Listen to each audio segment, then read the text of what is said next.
পবিত্র কুরআনের সূরায়ে হুজুরাতের ৩ নম্বর আয়াত আমি আপনাদের সামনে তিলাওয়াত করেছি।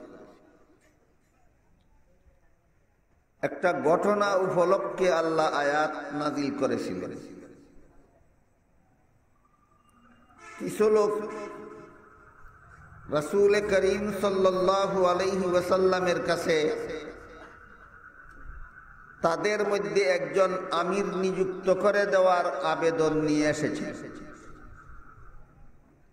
রাসূল সাহাবায়ে কেরামদেরকে নিয়ে পরামর্শে বসেছিলেন তাদের মধ্যে কাকে আমির নিযুক্ত করে দেওয়া যায় এই ব্যাপারে।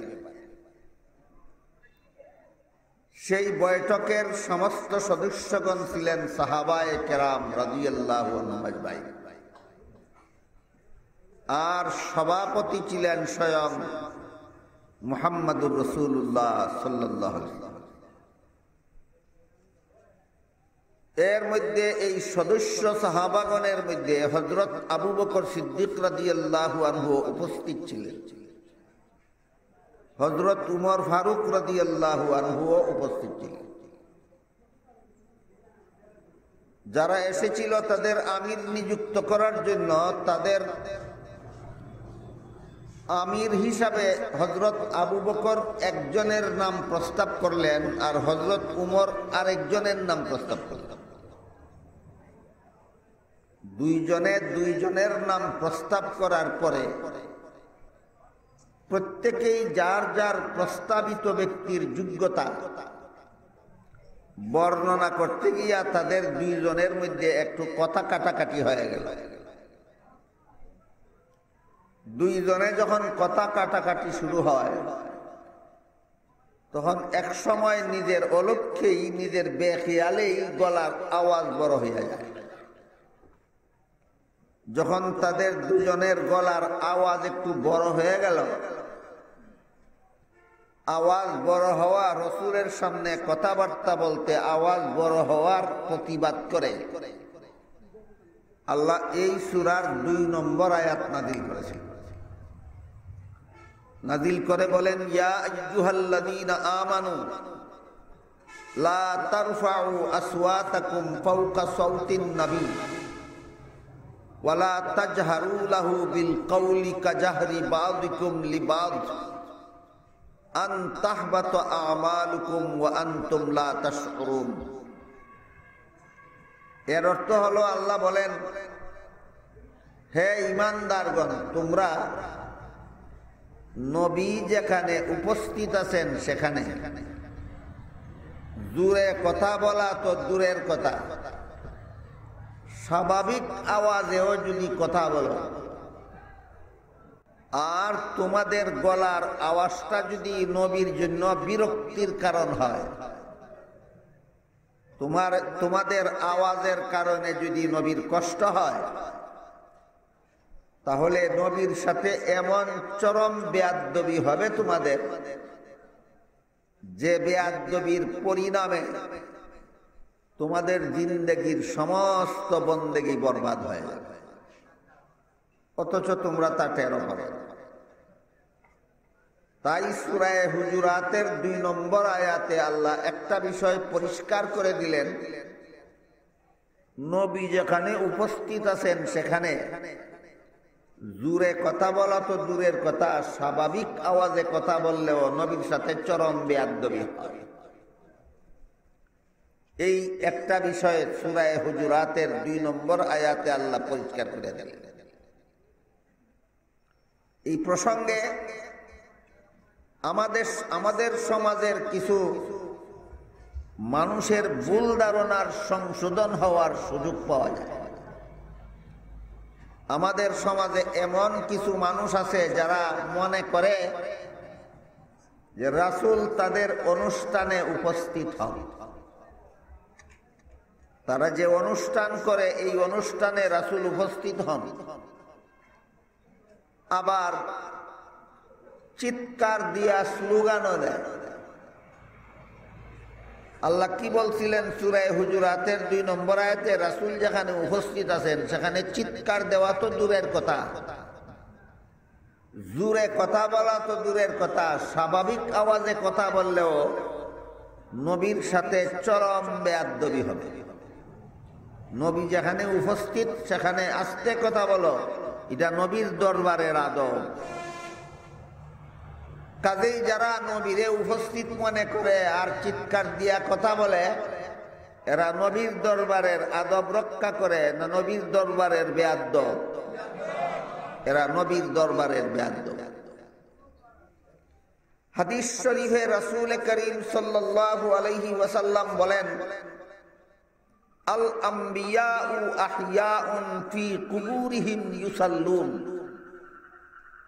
নবী রাসূলগণকে দাফন করা মাত্রই আল্লাহ জীবিত করে দেন। দাফনের পরে কোনো নবী মুর্দা থাকেন না।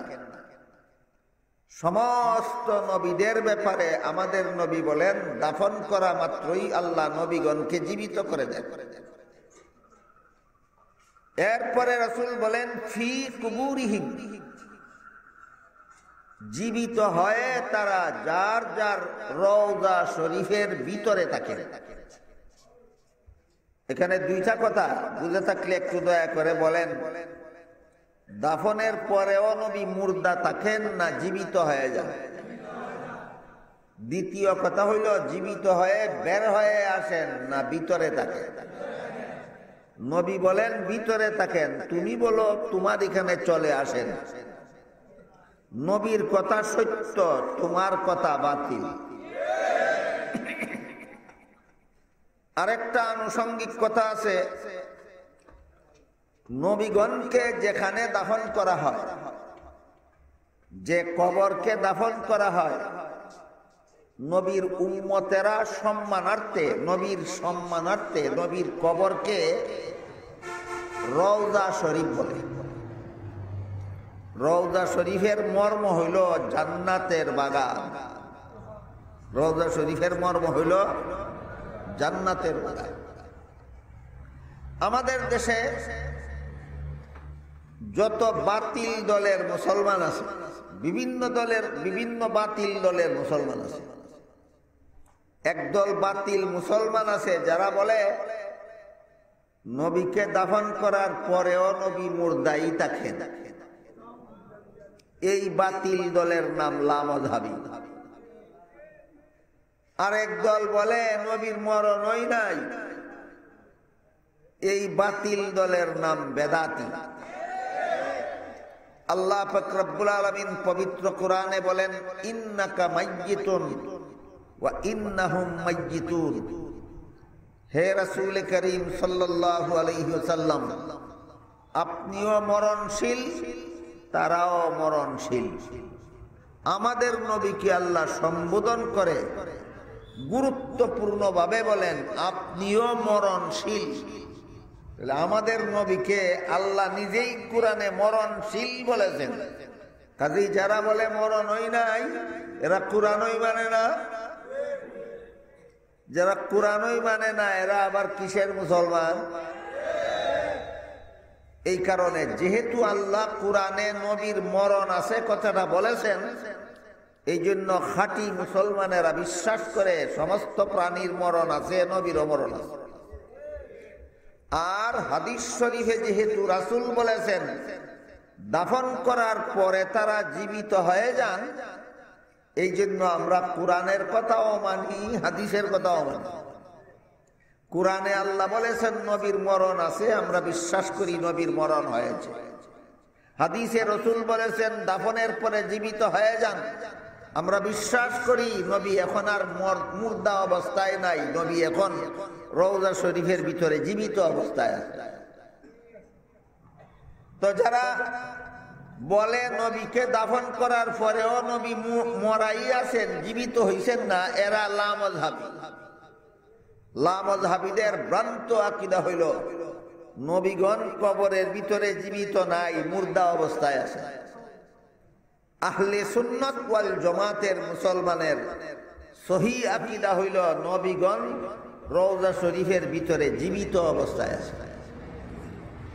আহলে সুন্নাত ওয়াল জামাতের মুসলমানের আকীদার সাথে লামাযহাবীদের আকিদাগত আকাশ পাতাল ব্যবধান। বহু আকিদা বিশ্বাস এমন আছে যেই সমস্ত আকিদা বিশ্বাসে আহলে সুন্নাত ওয়াল জামাতের সহিহ আকিদা বিশ্বাসের সাথে লামাযাবিদের আকিদা বিশ্বাসের মিল নাই।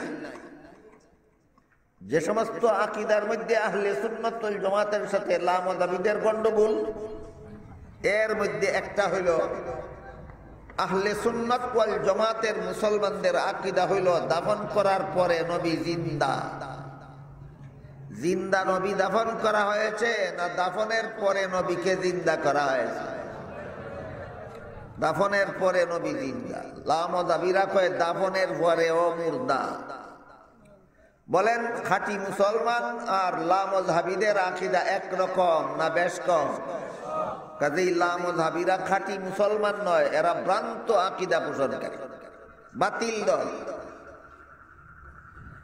আরেকটা আকিদাগত ব্যবধান হইল আমরা নবীর উম্মতেরা, নবীর সত্যিকারের অনুসারী খাঁটি মুসলমানেরা আমরা যে কোনো নবীর কবরকে রওজা শরীফ বলি।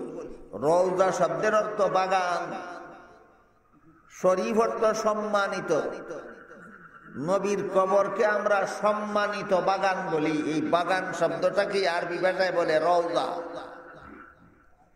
লামাযাবিরা বলে নবীর কবরকে রওজা বলা যাবে না, নবীর কবরকে কবরেই বলতে হবে। কেতনা বড় ভ্রান্ত মতবাদ আপনারা সহজে বুঝবেন। এক হাদিসে রাসূল করিম সাল্লাল্লাহু আলাইহি ওয়াসাল্লাম বলেন, আল কবরু রাউদাতুম মির রিয়াদিল জান্নাতি আও হুফরাতুম মিন হুফারিন নার। ঈমানদার নেককার বান্দাগণের কবরকে আল্লাহ জান্নাতের বাগান বানায়া দেন। এটার নাম ওই রওজা। যে নবী ঈমানদার নেককারের কবরকে রওজা বললেন, ই নবীর কবরকে যে রওজা বলতে রাজি না, হে নবীর দরবারের কত বড় বেয়াদব। কথাটা বুঝতে পারছেন আপনারা? নবী কি শুধু নবীগণের কবরকে রওজা বলেছেন, না নেককারের কবরকেও রওজা বলেছেন? নেককারের কবরকে নবী নিজে বলেছেন রওজা, আর ই বেয়াদবে নবীর কবরকেও রওজা বলতে রাজি না। কাজেই এই লামাযহাবী ভ্রান্ত মতবাদীদের আকিদায় আর আমরা যারা ইসলামের সহিহ আকিদা পোষণ করি, আহলে সুন্নাত ওয়াল জামাতের অনুসরণ করি, আমাদের আকিদায় রয়েছে আকাশ পাতাল ব্যবধান। গেল সূরা হুজুরাতের 2 নম্বর আয়াতের প্রসঙ্গে কিছু কথা। সূরা হুজুরাতের 2 নম্বর আয়াতে আল্লাহ বলেন, লা তারফাউ আসওয়াতাকুম ফাওকা সাওতিন নবী ওয়া লা তাজহারু লাহু বিল কওলি কাজাহরি বাযিকুম লিবাযিন আন তাহবাতা আমালুকুম। হে ঈমানদারগণ, নবী যেখানে উপস্থিত সেখানে উচ্চস্বরে কথা বলা দূরের কথা, স্বাভাবিক আওয়াজেও যদি কথা বলো তাহলে নবীর সাথে চরম বেয়াদবি হবে। এই আয়াত নাজিল হওয়ার পরে সাহাবায়ে কেরামের অবস্থা এমন হইল, তারা এত কঠোরভাবে সংশোধন হইলেন যে কোন সাহাবী রাসূলের দরবারে আসলে রাসূল কোনো কথা জিজ্ঞাসা করলে এত আস্তে জবাব দিতেন, অনেক সময় রাসূল বুঝতেই পারতেন না। স্বাভাবিক আস্তে কথা বলতেন না বেশি আস্তে কথা বলতেন? বেশি আস্তে। কেমন বেশি আস্তে? যে কারণে রাসূল অনেক সময় তাদের জবাব বুঝতেই পারতেন না। সাহাবায়ে কেরামের এই পরিবর্তন হওয়ার অবস্থাটা বুঝে থাকলে বলুন, আগে যে ভুল হয়েছিল ভুলের উপর অটল রয়েছেন না সংশোধন হয়ে গেছে? সংশোধন কি 15 আনা? আপনারা বলেন 16 আনা, আমি বলি 17 আনা। যদি এত আস্তে কথা বলতেন সাহাবাগণ নবীর দরবারে যে নবী বুঝতে পারতেন, তাইলে বলা যেত 16 আনা সংশোধন হয়েছে। এমন সংশোধন হয়েছেন যে এখন তারা নবীর দরবারে গেলে এত আস্তে কথা বলেন, অনেক সময় নবী বুঝতেই পারেন না। এইভাবে সাহাবায়ে কেরাম নিজেদের ভুল ত্রুটির ব্যাপারে সংশোধন হইয়া যাওয়ার পর সন্তুষ্ট হইয়া আল্লাহ সূরা হুজুরাতের ৩ নম্বর আয়াত নাযিল করেন।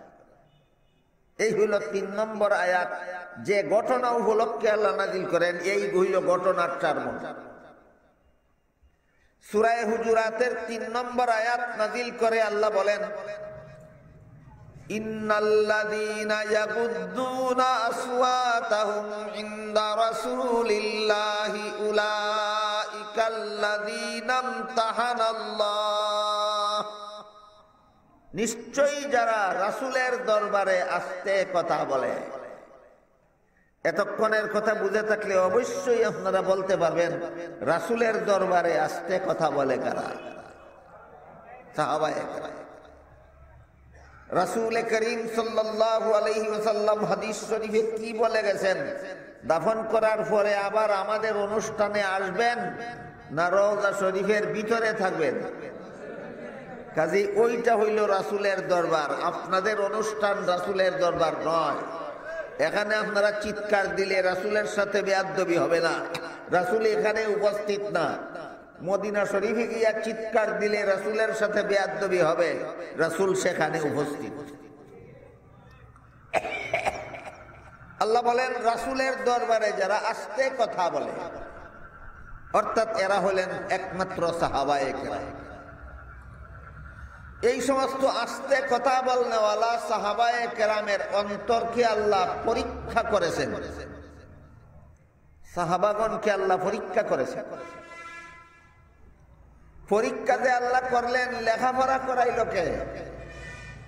লেখাপড়া করাইছেন স্বয়ং রাসূল করিম সাল্লাল্লাহু আলাইহি ওয়াসাল্লাম। হাদিস শরীফে আল্লাহ রাসূল বলেন, ইন্নামা আনা বুইস্তু মুআল্লিমান।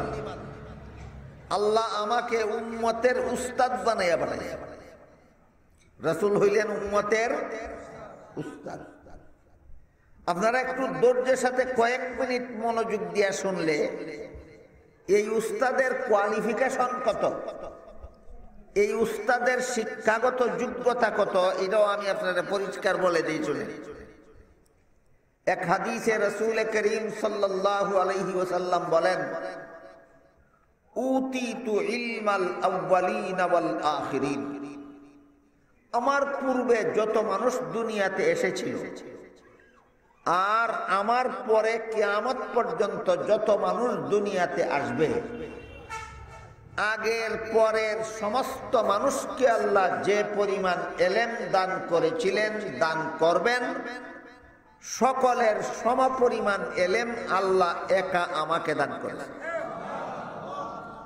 রাসূলের এলিমের পরিমাণ সমস্ত জগৎবাসীর এলিমের সমান। কথাটা কি অস্পষ্ট না পরিষ্কার? বুঝে থাকতে বলুন তো, রাসূলের এলিমের পরিমাণ কত? সমস্ত জগৎবাসীর এলিমের সমান। তাইলে তারে যে আল্লাহ উম্মতের উস্তাদ বানাইয়া পাঠাইলেন, এই উস্তাদের শিক্ষাগত যোগ্যতা কেমন?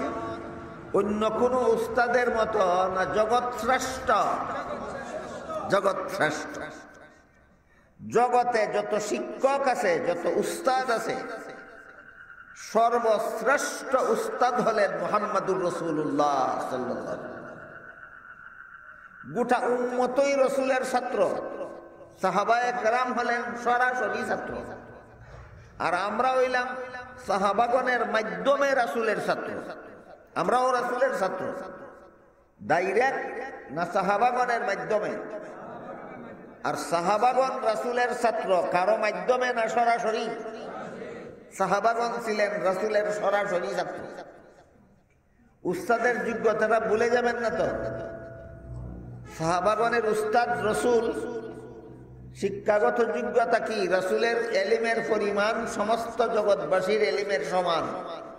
সমস্ত জগৎবাসীর এলিমের সমান। এখানেও একটা কথা বুঝা দরকার, মনে রাখা দরকার।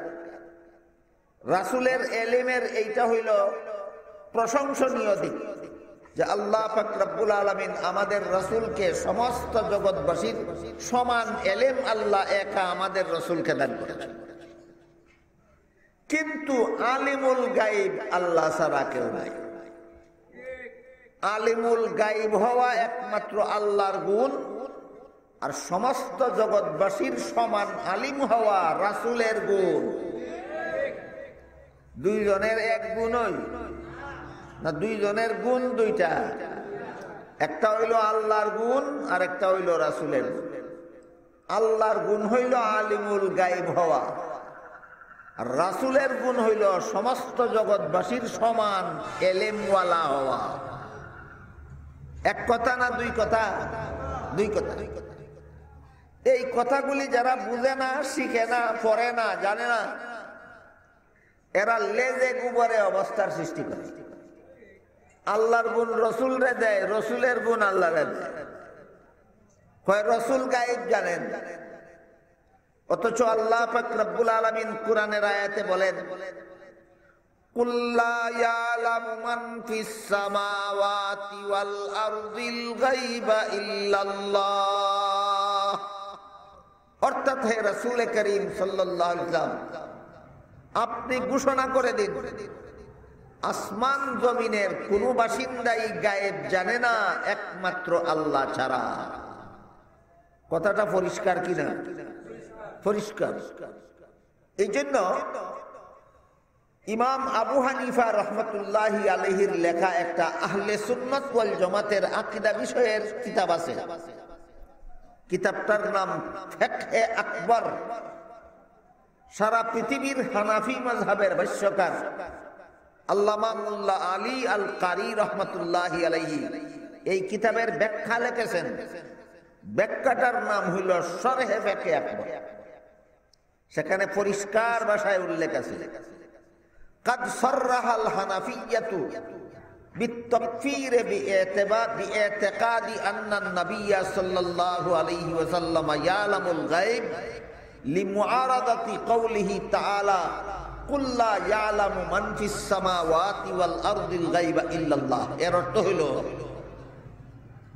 যেহেতু কোরআনে আল্লাহ বলেছেন একমাত্র আল্লাহ ছাড়া আসমান জমিনের কোন বাসিন্দাই গায়েব জানে না, কাজেই যে বলে নবী গায়েব জানে সে কোরআন মানে না। আর যে কোরআন মানে না সে তো মুসলমানই থাকে না। আর যে মুসলমান থাকে না তার আবার সুন্নি কি আর ওয়াহাবি কি? তোমার সুন্নি ওয়াহাবি লইয়া নাক গলানো দিব, নাক গলানির অধিকার নাই। তুমি কোরআন মানো না, তুমি মুসলমান না। ইমাম আবু হানিফার কিতাবে লেখা আছে, যে কয় নবী গায়েব জানেন সে কোরআন মানে না, আর যে কোরআন মানে না সে মুসলমান নয়। আর যে মুসলমান না হের আবার সুন্নি কি আর ওয়াহাবি কি?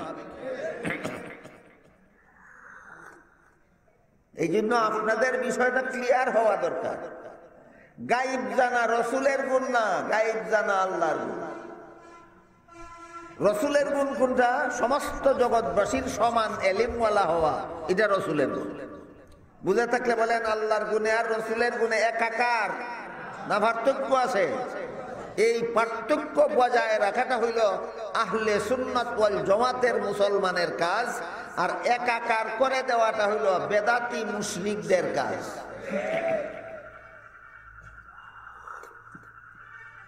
রাসূল করিম সাল্লাল্লাহু আলাইহি ওয়াসাল্লাম জগৎ শ্রেষ্ঠ আলেম, জগৎ শ্রেষ্ঠ উস্তাদ।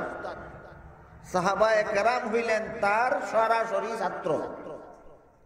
উস্তাদের যোগ্যতা যেহেতু জগৎ শ্রেষ্ঠ, এখন তার ছাত্রের যোগ্যতা কত এটাও একটু শুনেন, বুঝেন। কিছু একটু কঠিন হবে, আকীদা বিষয়ের কথা কিছু কঠিন থাকে। মনোযোগ দিয়ে শুনলে বুঝলে আপনাদের ঈমান আকীদা হেফাজতের জন্য যথেষ্ট সহায়ক হবে। এই সমস্ত কথা বুঝতে একটু কঠিন হয়, এই ভয়ে যারা বুঝতে চায় না, এই ভয়ে যারা বুঝাইতে চায় না, এরা ঈমান আকীদা সহজে হেফাজত করতে পারে না। কাজেই একটু কঠিন হইলেও মনোযোগ দিয়ে শুনলে বুঝলে জীবনভর আপনাদের ঈমান আকীদা হেফাজতে থাকে। এখানে তিনটা বিষয়। একটা বিষয় হইল আল্লাহর গুণ, আলিমুল গাইব হওয়া। দ্বিতীয় বিষয় হইল রাসূলের গুণ, আলিমুল গাইব হওয়া না। রাসূলের গুণ হইল সমস্ত জগৎবাসীর সমান এলেমওয়ালা হওয়া। রাসূল আলিমুল গায়েব না সমস্ত জগৎবাসীর সমান এলেমওয়ালা? সমস্ত জগৎবাসীর এলেমের সমান একা আল্লাহ রাসূলকে এলেম দান করেছেন। কাজেই তিনি জগৎ শ্রেষ্ঠ শিক্ষক।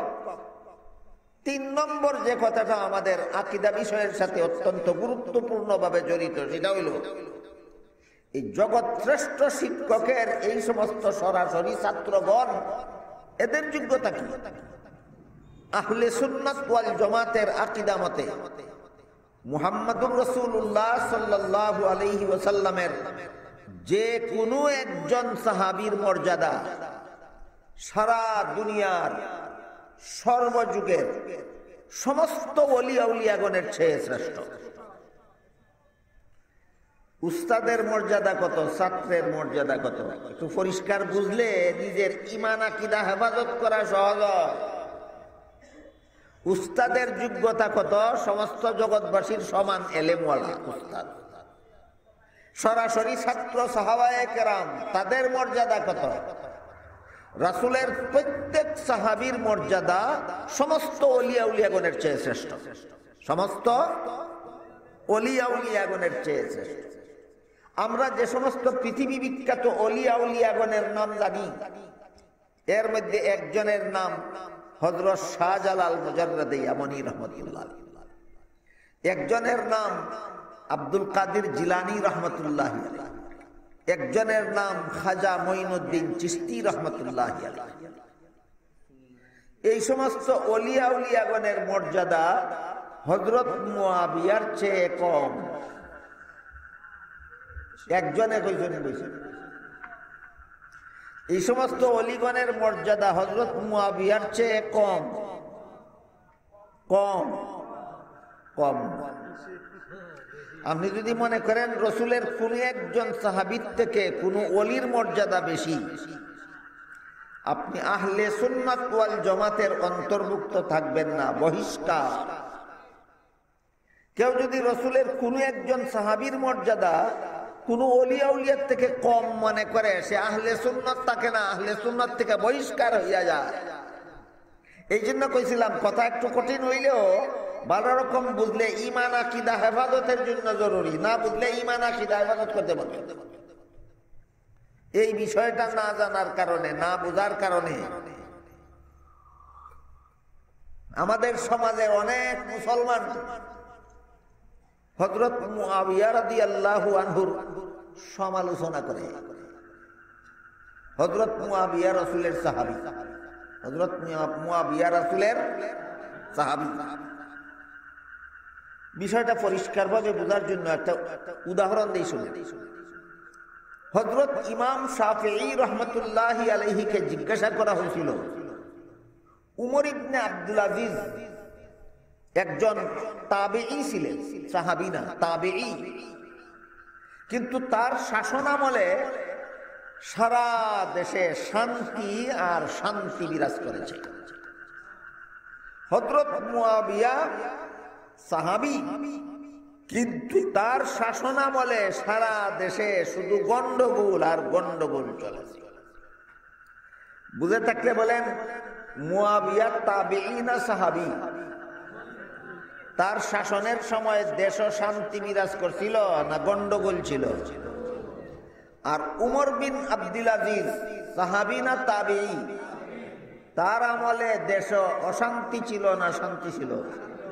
এই জন্য ইমাম শাফিঈরে জিজ্ঞাসা করা হইল যে উমর বিন আব্দুল আজিজের আমলে সারা দেশে শান্তি বিরাজ করেছিল, উনি শ্রেষ্ঠ না যে মুআবিয়ার আমলে দেশে গন্ডগোল চলতেছিল তিনি শ্রেষ্ঠ? ইমাম শাফিঈ জবাব দিলেন যে উমর ইবনে আব্দুল আজিজের মতো 100 জন ওলিয়া উলিয়ারে যদি এক পাল্লায় তোলা হয়, আর মুআবিয়া রাসূলের সাথে যে যুদ্ধে গেছিলেন, ওই যুদ্ধে যাওয়ার সময় যে ঘোড়ার পিঠে সওয়ার হইছিলেন, এই ঘোড়ার পায়ের আঘাতে যে দুলার কণা ঘোড়ার নাকে পড়েছিল, হযরত মুআবিয়ার আরোহিত ঘোড়ার খুরের আঘাতে উড়ন্ত দুলার কণা যদি এক পাল্লায় তোলা হয়, হাজারো উমর ইবনে আব্দুল আজিজের পাল্লার থেকে মুয়াবিয়ার গুড়ার কুড়ার আঘাতের দুলার পাল্লা বাড়ি হবে। কারণ একটাই, উমর ইবনে আব্দুল আজিজ সাহাবী ছিলেন না, মুয়াবিয়া সাহাবী ছিলেন। এই ঘটনার দ্বারা কি বুঝলেন? আহলে সুন্নাত ওয়াল জামাতের আকীদা মতে সাহাবীর মর্যাদা বড় হয়, তাবেঈর মর্যাদা বড় হয় না সাহাবীর মর্যাদা বড় হয়? মুয়াবিয়া সাহাবী ছিলেন কিনা? মুয়াবিয়া সাহাবী ছিলেন।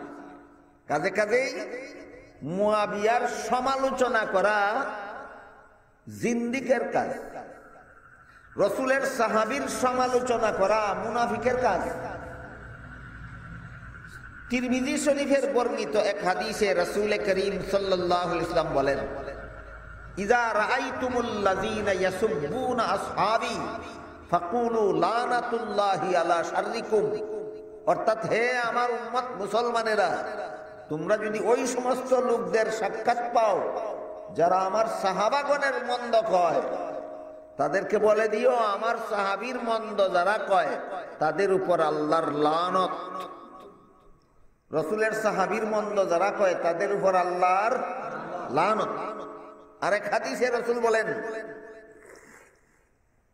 যে আমার সাহাবাগণের মন্দ কয় সে আমি রাসূলের মন্দ, আর যে আমি রাসূলের মন্দ কয় সে আল্লাহর মন্দ কয়। আর যে আল্লাহর মন্দ কয় তার মরতে কিছুদিন দেরি হইতে পারে, কিন্তু মরণের সাথে সাথে আল্লাহ তারে গজবের হাতে ধরতে দেরি করবেন না। এই হাদিসটা আমরা বোঝা দরকার। রাসূল যে বললেন যে সাহাবীর নিন্দা যে করে সে রাসূলের নিন্দা করে, আর রাসূলের নিন্দা যে করে সে আল্লাহর নিন্দা করে। সাহাবীর নিন্দা করলে রাসূলের নিন্দা কেমনে হয়? সাহাবী হইলেন ছাত্র আর রাসূল হইলেন ছাত্রগুলি বড় খারাপ হইলে উস্তাদের গুণ হয়। উস্তাদ যদি ভালো হইয়া থাকো, তোমার ছাত্র এত খারাপ কেন? উস্তাদরে সরাসরি খারাপ কইছে না, কয় এই উস্তাদের ছাত্রগুলি বড় খারাপ, যে গুড়াইয়া উস্তাদরেই খারাপ কইছে। এই জন্য রাসূল বলেন, যে আমার সাহাবাগণের সমালোচনা করে সে আমি রাসূলের ওই সমালোচনা করি। আমার ছাত্রগুলি খারাপ, এর মানে হলো আমি অযোগ্য উস্তাদ। আর আমার মতো অযোগ্যরে রাসূল বানাইছে যে আল্লাহি আল্লাহ আরো বড় অযোগ্য। এই কারণে আমার সমালোচনা করাটা আল্লাহর সমালোচনা হলো। তাই হাদিস শরীফে রাসূল করিম সাল্লাল্লাহু আলাইহি ওয়াসাল্লাম বলেন, আমার সাহাবাগণের সমালোচনা যে করে সে আমি রাসূলের ওই সমালোচনা করে, আর আমি রাসূলের সমালোচনা যে করে সে আল্লাহরই সমালোচনা করে। আর যে আল্লাহর সমালোচনা করে তার মরতে কিছুদিন দেরি হইতে পারে, কিন্তু মরণের সাথে সাথে আল্লাহ তাকে গজবের হাতে ধরতে দেরি করবেন না।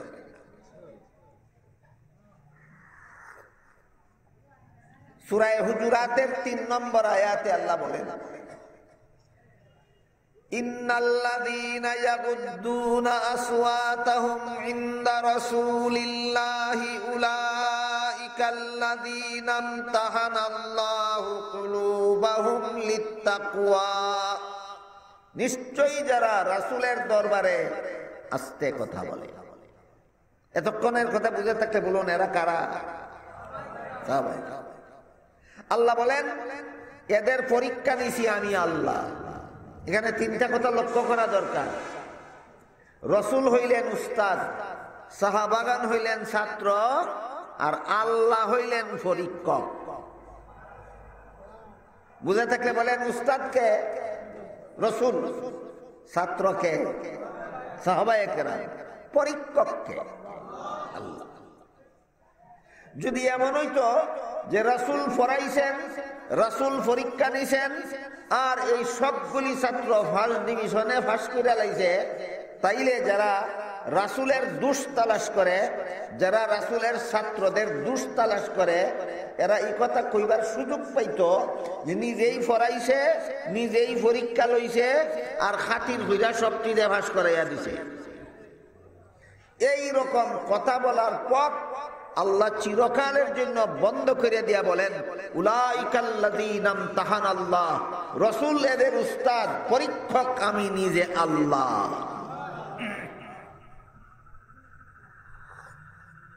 কথা আমি সংক্ষেপে শেষ করে ফেলছি। সারমর্মটা কয়েক মিনিটে বলে দেব।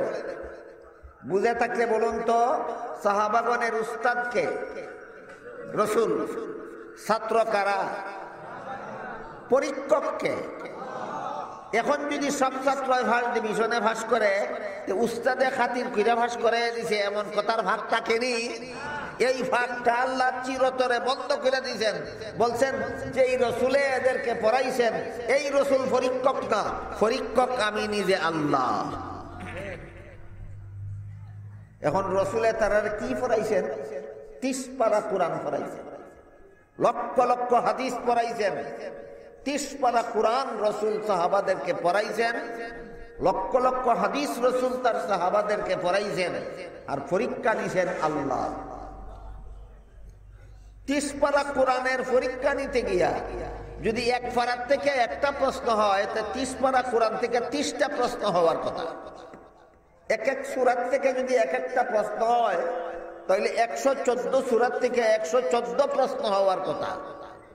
আল্লাহ যে সাহাবায়ে কেরামের পরীক্ষা নিলেন, প্রশ্ন কতগুলি করলেন? 30টাও না, 114টাও না, প্রশ্ন মাত্র একটা। প্রশ্ন কটা? একটা। আমার নবীর কাছে যে 30 পারা কোরআন পড়ছো, আমার নবীর কাছে যে 30 পারা কোরআন শিখছো, আমার নবীর কাছে যে হাজার হাজার লাখ লাখ হাদিস লেখাপড়া করেছো, এর ফলাফল হিসাবে অন্তরে তাকওয়া হাসিল করেছো কিনা? একটা প্রশ্ন। নবীর কাছে কোরআন পড়ছো, অন্তরে তাকওয়া হাসিল হয়েছে কিনা বলো। নবীর কাছে হাদিস পড়ছো, অন্তরে তাকওয়া হাসিল হয়েছে কিনা বলো। যদি তাকওয়া হাসিল হইয়া থাকে, তোমার কোরআন পড়া সফল, তোমার হাদিস পড়া সার্থক। কতটা প্রশ্ন? একটা। অন্তরে নি তাকওয়া হাসিল। তাহলে এই তাকওয়া জিনিসটা কি? রাসূলের একজন বিশিষ্ট সাহাবী হযরত উবাই ইবনে কাব রাদিয়াল্লাহু তাআলা আনহুর কাছে রাসূলের খলিফা উমর ফারুক রাদিয়াল্লাহু আনহু জিজ্ঞাসা করেছিলেন, তাকওয়া জিনিসটা কি? উবাই সরাসরি জবাব না দিয়ে পাল্টা প্রশ্ন করলেন উমরকে, উমর, কাঁটাদার গাছে ভরা জঙ্গল আপনি দেখছেন কিনা কোনোদিন? যে জঙ্গল কাঁটাদার গাছে ভরা। উমর বলেন, দেখেছি। উবাই জিজ্ঞাসা করেন, উমর, কাঁটাদার গাছে ভরা জঙ্গল দিয়া গেছেন কি কোনোদিন? উমর বলেন, গিয়েছি। উবাই জিজ্ঞাসা করেন, যে জঙ্গল কাঁটাদার গাছে ভরা, এমন জঙ্গল দিয়া গেলেন কিভাবে? উমর বলেন, এমন ভাবে শরীর কাপড় সামলাইয়া গেছি যেন আমার গায়ে কোনো কাঁটা না লাগে। তখন উবাই বলেন, এইটার নামই তাকওয়া। অর্থাৎ গোটা দুনিয়াটা একটা হাজারো রকমের গুনাহ নামের কাঁটাদার গাছের জঙ্গল। দুনিয়াটা একটা জঙ্গলের নাম। এখানে যত রকমের গুনার পরিবেশ আছে, প্রত্যেকটা পরিবেশ একটা হইল কাঁটাদার গাছ, আর প্রত্যেকটা গুনাহ হইল এই জঙ্গলের কাঁটা। সুদ খাওয়ার গুনার কাঁটায় ভরা জঙ্গলের নাম দুনিয়া, ঘুষ খাওয়ার গুনার কাঁটায় ভরা জঙ্গলের নাম দুনিয়া, মদ খাওয়ার গুনার কাঁটায় ভরা জঙ্গলের নাম দুনিয়া, গাঞ্জা খাওয়ার গুনার কাঁটায় ভরা জঙ্গলের নাম দুনিয়া, নমাজ না পড়ার গুনার কাঁটায় ভরা জঙ্গলের নাম দুনিয়া, বেপরদা চলার গুনার কাঁটায় ভরা জঙ্গলের নাম দুনিয়া, মিথ্যা কথা বলার গুনার কাঁটায় ভরা জঙ্গলের নাম দুনিয়া, মিথ্যা মামলা করার গুনার কাঁটায় ভরা জঙ্গলের নাম দুনিয়া, মিথ্যা সাক্ষী দেওয়ার মতো গুনার কাঁটায় ভরা জঙ্গলের নাম দুনিয়া। এই জঙ্গলের ভিতর দিয়া প্রতিটি মানুষের জান্নাতে যাওয়ার পর একটা মানুষও দুনিয়া নামের এই জঙ্গলের ভিতর দিয়া ছাড়া জান্নাতে পৌঁছতে পারবে না। কাজেই যেই ব্যক্তি এই দুনিয়ার ভিতর দিয়া পার হইয়া গেল, তার সাথে কোনো গুনাহ তার কবরে গেল না, তার অন্তরে তাকওয়া হাসিল হইল। বুঝছেন তাকওয়া কারে কয়? সারমর্ম হইল গুনাহমুক্ত জীবন যাপনের নাম তাকওয়া। দুনিয়াতে যদি এমন ভাবে আমি জীবন যাপন করতে পারি যে আমার সাথে হইয়া কোনো গুনাহ আমার কবরে না যায়, তাহলে আমার অন্তরে তাকওয়া হাসিল। আমি কি বিষয়টা আপনাদেরকে বুঝাইতে পারলাম? বলেন, গুনাহে লিপ্ত থাকলে তাকওয়া হাসিল হয় না গুনাহমুক্ত হইলে? গুনাহমুক্ত হইলে তাকওয়া হাসিল হয়। তাহলে কোরআন শিক্ষার উদ্দেশ্য গুনাহমুক্ত অবস্থায় কবরে যাওয়া, হাদিস শিক্ষার উদ্দেশ্য গুনাহমুক্ত অবস্থায় কবরে যাওয়া। জাহান্নামের আগুন তোমাকে সইতে পারবে না, তুমি সুদা জান্নাতে চলে যাও। রসুলের ছাত্রগণ এই পরীক্ষায় ফাঁস করেছেন। কিয়ামত পর্যন্ত যত মাদ্রাসায়, যত উস্তাদের কাছে যত ছাত্র লেখাপড়া করবে, এই পরীক্ষায় যদি ফাঁস করতে পারে আমি গুনাহমুক্ত জীবন যাপন করব, এই শপথ যদি ছাত্রদের হতে পারে, সাহাবায়ে কেরাম যেভাবে আল্লাহর পরীক্ষায় ফাঁস করেছিলেন, মাদ্রাসার ছাত্র সেইভাবে আল্লাহর পরীক্ষায় ফাঁস করবে। কিন্তু যদি দেখা যায় মাদ্রাসার ছাত্র কিতাবের পরীক্ষায় শতকরা 90 হয়েছে, শতকরা 95 হয়েছে, কিতাবের পরীক্ষায় শতকরা 99 হয়েছে, কিন্তু গুনাহমুক্ত হইতে পারছে না। দুনিয়ার পরীক্ষায় ফাঁস, আখিরাতের পরীক্ষায় ফেল। বুঝলেন কিনা? কিতাবের পরীক্ষায় শতকরা 90 হয়েছে, 95 হয়েছে, দুনিয়ার পরীক্ষায় ফাঁস, গুনাহমুক্ত হইতে পারছে না।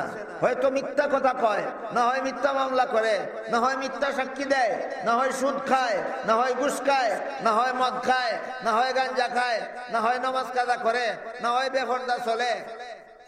গুনাহমুক্ত হইতে পারলো না। কিতাবের পরীক্ষায় তুমি শতকরা 100 হইলেও আল্লাহর পরীক্ষা ফেল। যেভাবে সাহাবায়ে কেরাম আল্লাহর পরীক্ষায় ফাঁস করেছিলেন অন্তরে তাকওয়া হাসিলের মাধ্যমে, সেইভাবে কিয়ামত পর্যন্ত কোরআন হাদিসের শিক্ষার্থী ছাত্ররা আল্লাহর পরীক্ষায় ফাঁস করবে গুনাহমুক্ত জীবন যাপন করতে পারলে। এই মাদ্রাসার সবাই যারা যোগদান করেন, ওয়াজ নসিহত শুনতে আসেন, আপনারাও মাদ্রাসায় না পড়লেও আল্লাহর পরীক্ষায় ফাঁস করবেন, গুনাহমুক্ত জীবন যাপনের শিক্ষা গ্রহণ করতে পারলে। সাহাবায়ে কেরাম রসুলের কাছ থেকে গুনাহমুক্ত জীবন যেমন শিক্ষা করেছেন, আল্লাহর পরীক্ষায় পাস। মাদ্রাসার ছাত্ররা উস্তাদের কাছে গুনাহমুক্ত জীবন যেমন শিক্ষা করে, আল্লাহর পরীক্ষায় পাস। মাদ্রাসা পড়নেওয়ালা আলিমগণ চান আমার সমাজের মুসলমানেরাও আল্লাহর পরীক্ষায় পাস করুক। আপনাদেরকে আল্লাহর পরীক্ষায় পাস করার ব্যবস্থা দেওয়ার জন্য এই সম্মেলনের আয়োজন করিয়া আপনাদেরকে গুনাহমুক্ত জীবন যাপনের নসিহত করা হবে। তিনটা কথা যদি বুঝা থাকেন তা আমার কথা শেষ। 1 নম্বর, সাহাবায়ে কেরাম আল্লাহর পরীক্ষায় ফাঁস করেছিলেন কোন গুণের দ্বারা? তাকওয়া। সমস্ত মাদ্রাসার ছাত্র আল্লাহর পরীক্ষায় ফাঁস করবে কোন গুণের দ্বারা? তাকওয়া। আপনারাও আল্লাহর পরীক্ষায় ফাঁস করতে পারবেন কোন গুণ অর্জন করলে? এই তাকওয়া মানে গুনাহমুক্ত জীবন যাপন। তাকওয়া মানে গুনাহমুক্ত জীবন যাপন। সাহাবায়ে কেরাম গুনাহমুক্ত জীবন যাপন করিয়া আল্লাহর পরীক্ষায় ফাঁস। মাদ্রাসার ছাত্র যদি গুনাহমুক্ত জীবন যাপন করে, তারাও আল্লাহর পরীক্ষায় ফাঁস।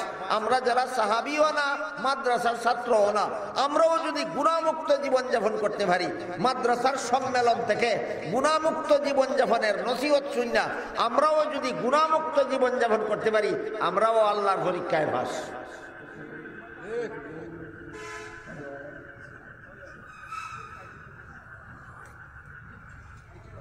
তিন দলের আল্লাহর পরীক্ষায় ফাঁস করার কাজ একটাও, যেই কাজের দ্বারা সাহাবাগণ আল্লাহর পরীক্ষায় ফাঁস, যে কাজের দ্বারা মাদ্রাসার ছাত্র আল্লাহর পরীক্ষায় ফাঁস, একই কাজের দ্বারা সমাজের সমস্ত মুসলমানের আল্লাহর পরীক্ষায় ফাঁস।